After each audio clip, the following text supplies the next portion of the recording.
Welcome back friends to another video lecture on the topic identification and curation of OERs.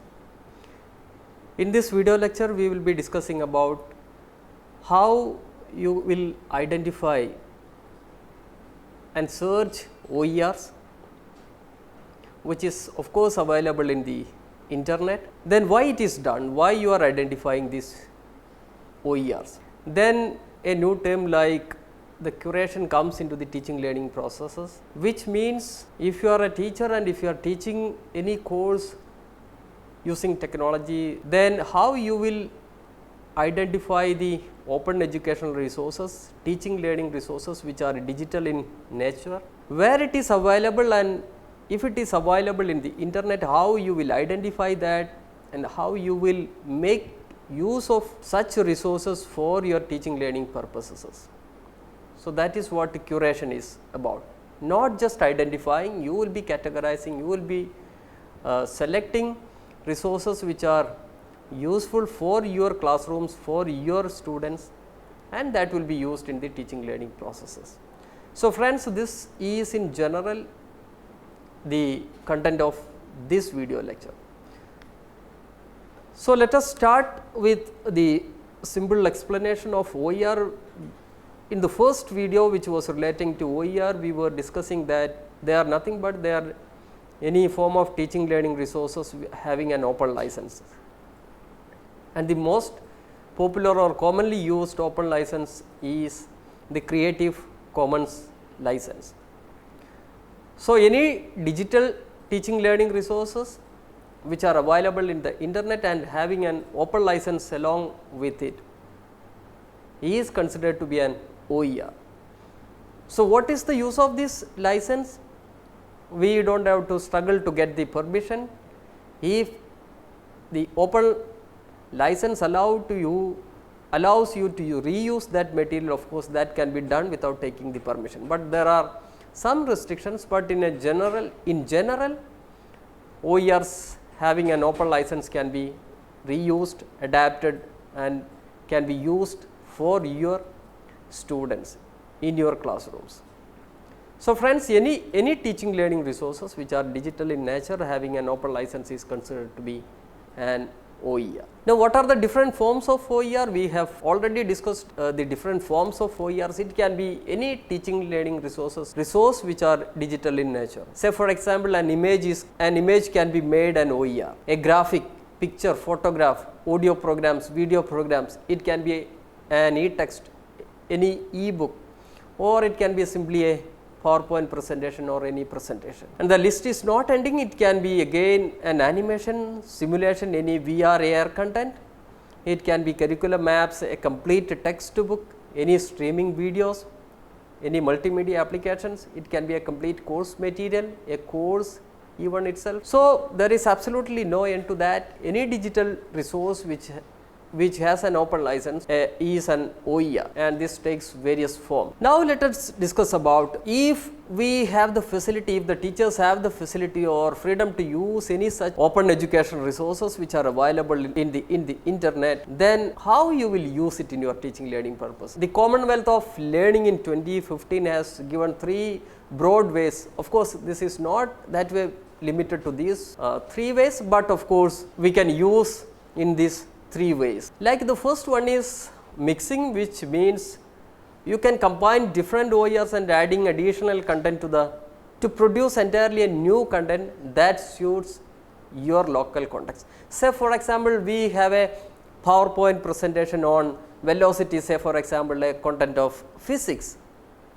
So, this might have prepared by a foreigner, somebody who is residing outside our country, and they might have prepared this PowerPoint presentation for their students, but of course, many things like the definition, the formula which is required for calculating the velocity all remains the same across the globe.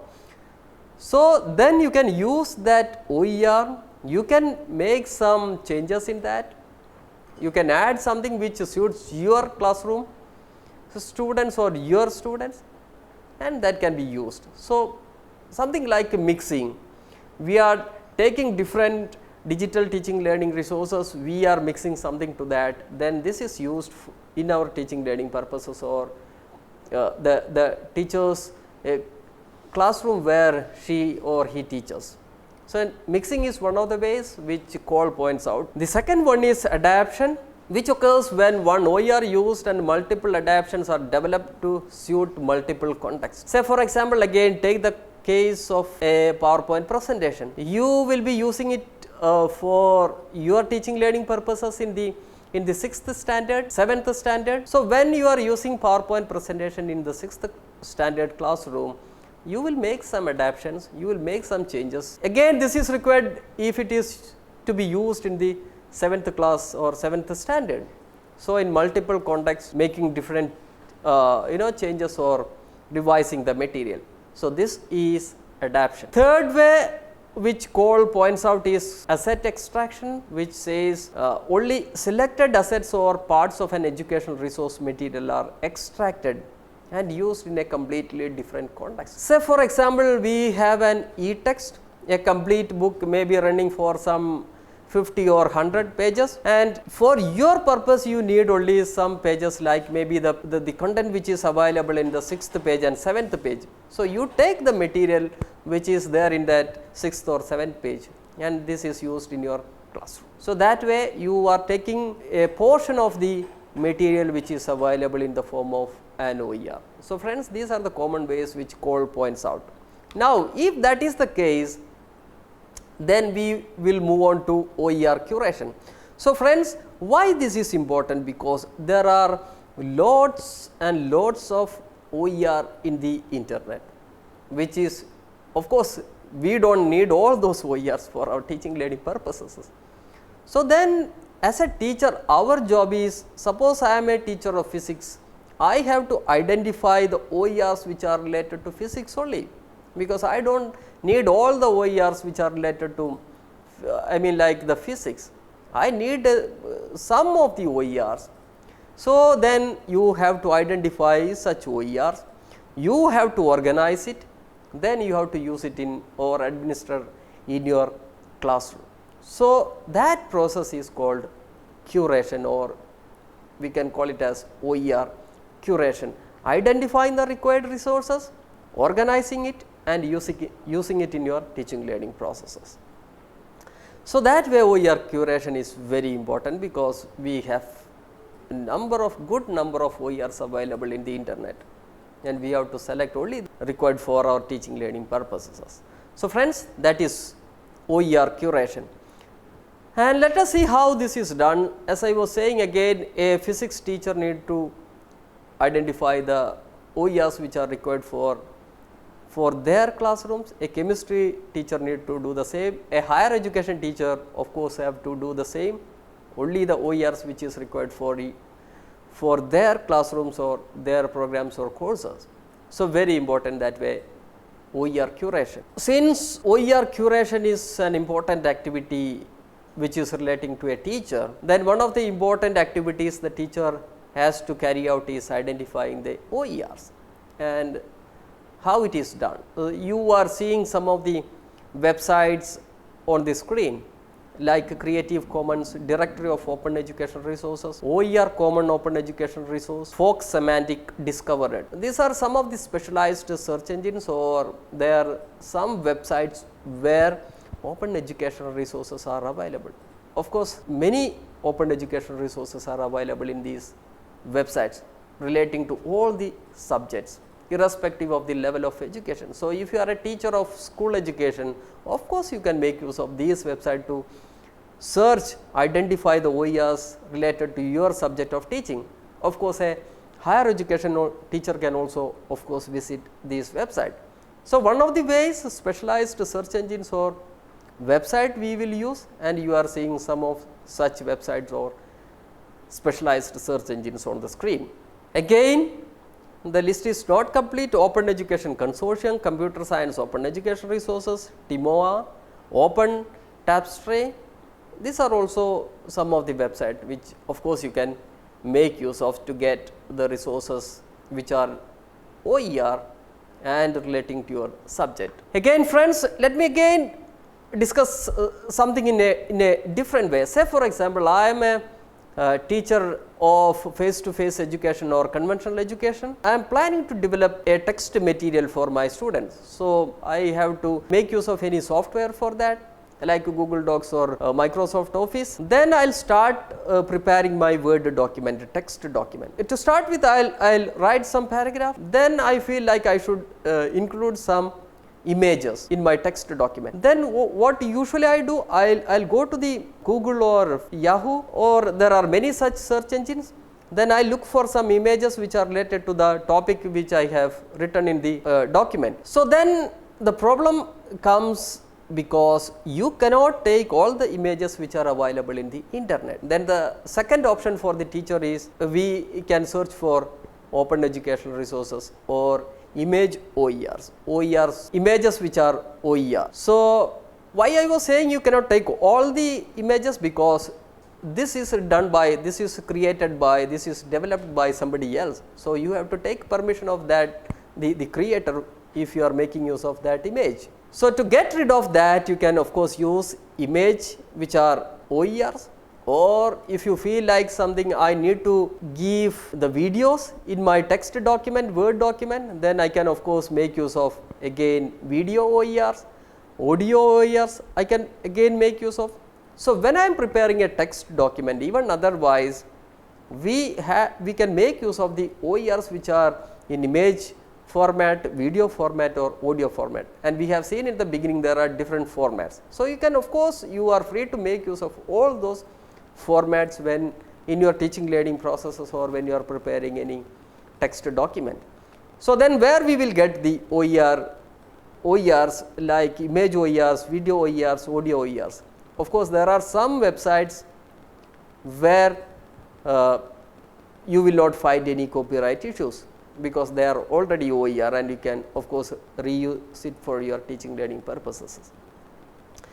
You are seeing on the screen some of such websites where image OERs are available, like Wikimedia Commons, Pexels, Pixabay, Flickr, etc. If it is video OERs, YouTube, Vimeo, Flix, TEDx, TED ED, TED Talks, then PBS video. Then if it is audio OERs, Audio Archive, Bandcamp and couple of other website. So of course friends, if you are teaching somewhere in school education or higher education, you can of course make use of this website to get OER images, OER videos and OER audios. And the third way is for identifying, you can also go to some OER repositories. Like in India also we have couple of OER repositories like NROER, National Repository of Open Educational Resources. Of course, this is developed by the NCERT. So if you are visiting this NROER, National Repository of Open Educational Resources, then you will find many digital resources which are in audio form, video form, text form. So if you are a teacher, of course you can make use of those resources in your teaching learning processes. In IGNOU also we have a repository, but it is not exactly the open educational resources repository, but of course the videos, the text materials developed by IGNOU are available in that repository, and the name is eGyan course. So you are also free to use that. You have to give credit and acknowledgement to the creators. Then couple of other repositories like Merlot, Sakshat, Wikipedia, TeacherTube and couple of other resources repositories are there, and they are displayed on the screen. So friends, you can of course make use of these repositories also to get OERs related to the topic that you are teaching in your educational institution. So these are some of the ways identifying OERs. This is one of the steps or procedure that you need to carry when you are curating the OER.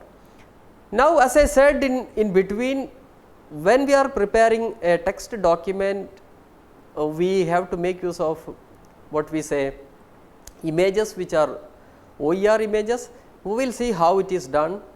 Again, if you want to get the text as it is which are OER, again there are some ways which is done with Google search engine. We will see how this is done. Again, in YouTube also OER videos are available. We will also see how to identify the OER videos which are available in the YouTube. So, we will be now seeing the demonstration of taking OER text from Google, then OER images from Google, and we will see identifying OER videos which are available in YouTube.